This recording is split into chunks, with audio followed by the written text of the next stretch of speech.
Минатата пролет реформирањето на владата до изборот на нова внесе 8 нови имиња од редовите на ДУИ. Млади, образовани и амбициозни, како што беа најавени, тие веднаш добија совет од еден од највозрастните пратеници во собранието.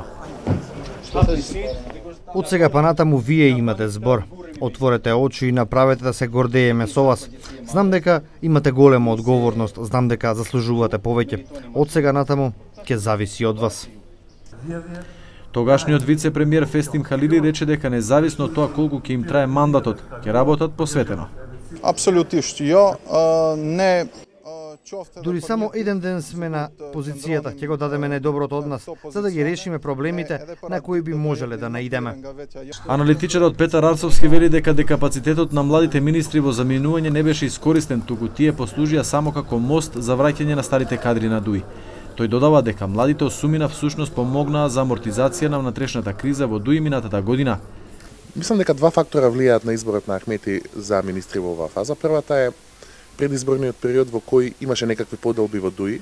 Јас секако не очекувам Ахмети да ги награди оние кои беа против неговата стратегија во претходниот период. И второто се неизбежните локални избори за кои партиите веќе објавија дека најверојатно ќе бидат на 15 октомври. И мислам дека изборот на сегашните министри треба да се гледа низ таа призма, како некаква подготовка за локалните избори, каде реално ќе се мерат шансите помеѓу ДУИ и БЕС.